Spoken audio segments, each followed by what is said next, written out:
land trust converts real estate, real property, that is how it is described in legal terms, into personal property when it becomes beneficial interest. Well, I'm here to tell y'all, I don't request anything, man, from the bank for real. We notify them of how we're moving forward. And there's absolutely unequivocally a difference in that. When I say that we sign a management agreement with the trustee, we're not managing real estate. You need a license for that. I don't like those. We're managing personal property because we are managing the beneficial interests of the trust. So we can do what the fuck we want to do. If you want to get rich, you can do it this way. So I partnered with somebody who had already bought a house from me, who was an investor, that I stopped the auction on that house with 6 days to go because I got a $30,000 down payment from him.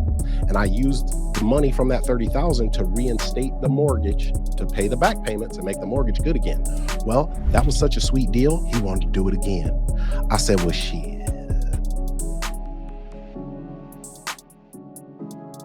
Welcome to the new system. Welcome to real estate the right way. Assigning beneficial interest. I told you what that means on the private end. So again, we first assign the beneficial interest, the ownership. That's what it means. Beneficial interest in trust is the ownership. Now, our trusts are so powerful. Y'all gonna have to watch this shit again. I'm sorry. I'm just like on my damn Rain Man shit right now. My apologies. Our trusts are so powerful that in the language in the trust, and listen, there's nothing new under the sun. You can thank Chicago Land Title Company for this, okay? A land trust converts real estate, real property, that is how it is described in legal terms, into personal property when it becomes beneficial interest. So you can do a lot more with personal property than you can do with real property without having to ask permission and get licenses and certifications and shit like that. So when I say that we sign a management agreement with the trustee, we're not managing real estate. You need a license for that. I don't like those. We're managing personal property because we are managing the beneficial interests of the trust. So we can do what the fuck we want to do. I'm just saying, we can. It's a beautiful thing. So if you want to get rich, you can do it this way. So we assign them beneficial interest to who we want to. So this was a house I bought. This was one of the old ones. You guys are going to see plenty of houses throughout the week too. Let me make this big. I took over a mortgage of $123,817. The back payments, they were behind $41,436.40. The APR, the interest rate, was fixed at 4.5%. Now this, if any of you have ever seen the video of me standing in front of a house with a bus and there's people and I'm talking to them and somebody like, man, he brought the church folks on the tour. Hey, that was the preacher's side hustle, man. Shit, he was a chauffeur. And so he used the church bus. Somebody said that. I was like, damn, that was his side hustle, man. I just wanted to support. This is the house with the squatters. This is the house that they were supposed to move out of. And I had a tour for a live event that I had that day and they was still there and we had to talk because this is my shit. So that's the house. If anybody remembers that video, the mortgage payment, it was $955.57 a month. Now here's how I buy a free house. Okay. The purchase price was $5,000, but listen to me here. I didn't have it. I didn't have $5,000, man. I was doing all types of things, man. I'm trying to, so this is what I negotiated. Listen, I got this house 16 days before the auction. They didn't think that there was anything that anybody could do. The dude's brother had a little bit of money, so he tried to request a short sale from the bank. A short sale, for those that don't know, is when you offer the bank a lump sum, but it's just still a lot less than what is owed on the underlying mortgage. So the bank, they can, approve that or deny it, and you got to go through hell with the paperwork you're filling out and getting and turning in with them. Well, I'm here to tell y'all, I don't request anything, man, from the bank for real. We notify them of how we're moving forward. And there's absolutely unequivocally a difference in that. So when he says to me, I don't know, man, because my brother tried to short sale and he got denied, I said that same thing to him that I just said to y'all. And guess what? I got that phone call recorded. Y'all can hear the call of me closing this deal. I'm just saying,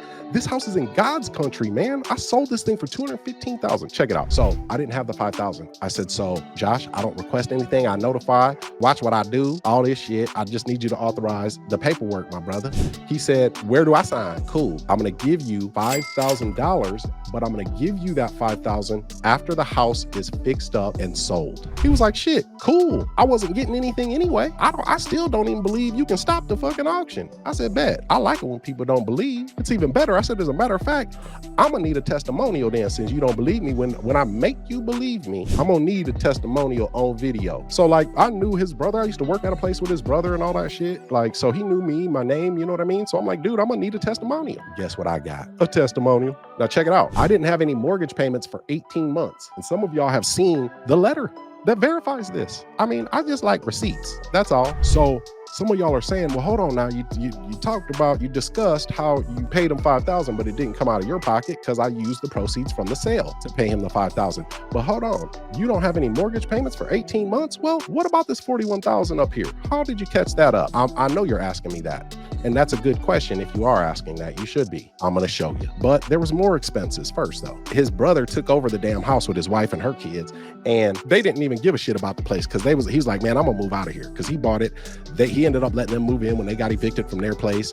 Then they was pieces of shit, excuse my French. So he's like, I don't like it here anymore. I'm going to move out, but you guys pay the mortgage and I'll just let you stay here. Right? That was him capitulating and like thinking he was getting something out of it because he's just a pushover. So they're like, yeah, bro, I got you. And it was his dad, dude. It was his dad and his brother and his brother's wife. I'm like, oh, man, shit, families, woo. I don't even want to get into that. Anyway, they didn't pay the mortgage. They didn't care about the place. They were on drugs. It was crazy. There's videos all over my wall with this house. Anyhow, I didn't want to pay that $25,000 to do that fix because I don't do no fixing. And I don't do no flipping. I can't even swing a damn hammer barely, okay? I'm sorry. I just swing hammers with the knowledge in my brain, okay? I don't really swing real hammers. I'm not good at that stuff. Now, this was estimated, but it ain't estimated no more. Estimated $215,000 payment. Estimated $40,000 down payment. So that means that we are financing, guys, $175,000 to our buyer that we are giving the opportunity at home ownership. So if I took over a mortgage of $123,000, I paid 5 G's from the proceeds of the sale. There was $25,000 in work. Well, how did you not do no fixing and how did you not do no flipping, Gene? Now you're just talking crazy. We knew you was crazy, Gene. You told us, you kept trying to tell us you was crazy, Gene. We didn't believe you, Gene. You're nuts. I know that's what you're thinking. It's all good. It's cool. I'm gonna let you think that for a minute. Now, when we sell it, we're selling it for $215,000 with a $40,000 down payment, meaning we are financing, creating debt out of thin air because we're the bank. Isn't that what banks do? We're financing $175,000. That's our markup on a 15-year note, mortgage note, promissory note. You know what I mean? At 6% interest, which was low back then. You can't even get 6% out here nowadays. Now it looks like 1.5% isn't that much. You'd be surprised. Very, very surprised. That's why there's big old banks and little itty bitty houses because of interest. I'm just trying to tell you. So look at this payment we're getting from our buyer, $1,476.75. How much was the mortgage we took over? Oh, $955.57 a month. So how much cash flow is that a month? $521.18. We've got a 5-year balloon payment. So $500 a month, 500 and some change over 5 years is $31,000 in cash flow. Now, remember, I didn't pay a penny for this house, okay? Well, let me stop lying because I did pay my crew for the 6 trailers of trash they took to the damn dump. That shit cost me $2,300. I ain't even gonna sit up here and hold you. That's all I spent. So what I did was I partnered with somebody who had already bought a house from me who was an investor that I stopped the auction on that house with 6 days to go because I got a $30,000 down payment from him. And I used the money from that $30,000 to reinstate the mortgage to pay the back payment to make the mortgage good again. Well, that was such a sweet deal. He wanted to do it again. I said, well, shit. Another one just fell in my lap. You got some money?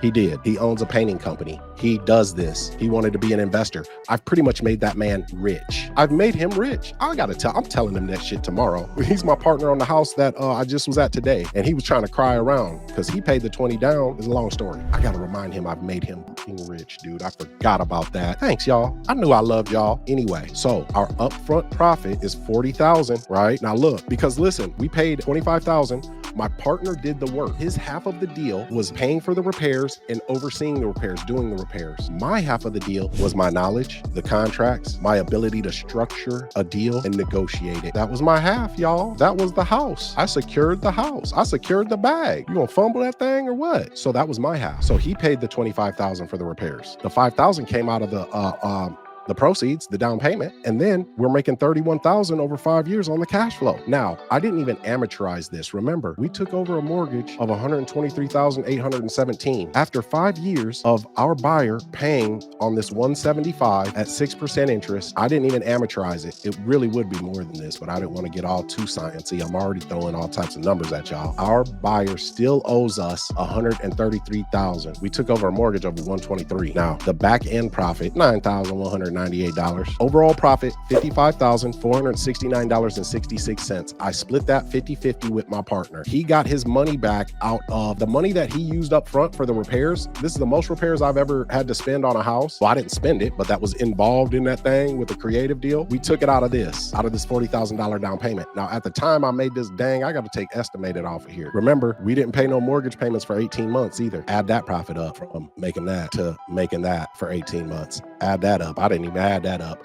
Now you're asking yourself, well, how is that even possible? Loss mitigation options. Dr. Joel was just asking me about those because he's got a deal under contract with the wholesaler partner of his that is in foreclosure and is $18,000 behind. He wants to know how he can do to $18,000 what I did to $41,000, beginning on 10/1/21, and on the first day of each month during the term of your forbearance plan, your monthly mortgage payment obligation has been suspended. The term of your forbearance plan is 6 months. You are eligible to extend this forbearance plan for up to 350 days, and further extensions may be available in some circumstances. Guess what? It's some circumstances. That's why I asked Dr. Joel if it was a government-backed loan, because it's some circumstances. We know how to guarantee the shit. It's their rules.